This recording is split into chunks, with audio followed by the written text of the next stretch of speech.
Halo,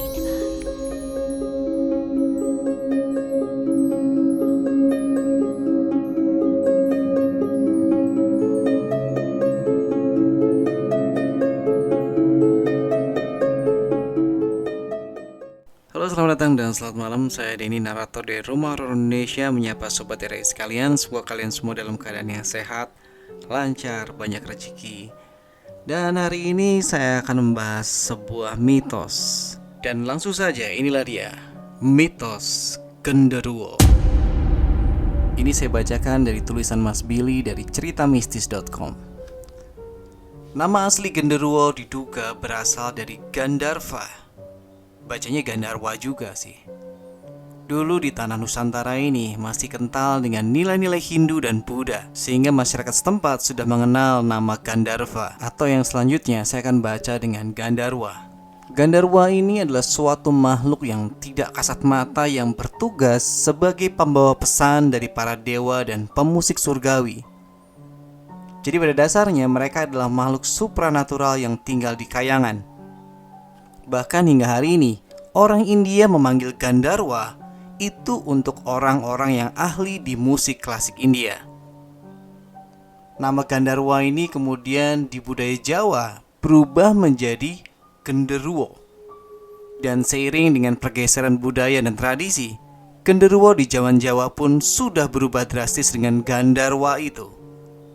Genderuwo pada budaya Jawa akhirnya merujuk ke makhluk halus yang berperawakan besar, hitam dengan mata merah. Di dalam bukunya yang berjudul Dunia Roh Jawa, jadi ini sebenarnya bukunya buku Belanda ya, tapi saya terjemahkan bebas saja, Dunia Roh Jawa, Van Hien menjelaskan bahwa genderuwo itu bukanlah makhluk yang jahat. Kebiasaan utamanya memang menakut-nakuti manusia. Di siang hari ia dapat tampil dengan wujud ular besar, buaya, atau bahkan macan. Tapi di malam hari, dia berubah wujud menjadi lelaki rupawan yang mengganggu perempuan yang lewat jalan sepi. Namun pada dasarnya, berdasarkan kepercayaan Jawa, genderuwo adalah makhluk yang tidak membahayakan manusia. Karena pada umumnya hanya menakut-nakuti dengan wujudnya yang besar, hitam, dan kekar. Atau dengan melempar batu ke atap rumah atau pintu. Hal ini juga ditekankan di buku tua lainnya, yang kalau diterjemahkan bebas, Agama Masyarakat Jawa, karya antropolog Clifford Geertz. Clifford mewawancarai dan meneliti masyarakat Jawa di sekitar tahun 1950-an. Menurut isi bukunya, genderuwo pada dasarnya tidak ada niat jahat dan tujuannya adalah untuk menakut-nakutin saja. Pada suatu ketika, sebut saja namanya Pak Paidin, tiba-tiba terjatuh dari jembatan selagi berjalan. Ketika dia terjatuh ke air, sesosok menahan tangannya. Dengan bahasa Jawa kuno atau klasik, sosok itu bertanya apakah Paidin baik-baik saja. Namun menurut Clifford, betapapun genderuwo menyukai lelucon, makhluk ini juga bisa berbahaya. Seringkali mereka muncul dalam wujud orang tua, kakek, anak, atau saudara kandung sambil berkata, "Hei, ayo ikut aku." Jika orang tersebut menuruti ajakannya, maka dia akan menjadi tidak terlihat. Keluarga yang kehilangan akan mencarinya sambil memukul pacul, arit, panci, dan alat-alat yang menghasilkan suara bising. Suara gaduh itu yang akan mengganggu genderuwo sehingga mungkin mau melepaskannya.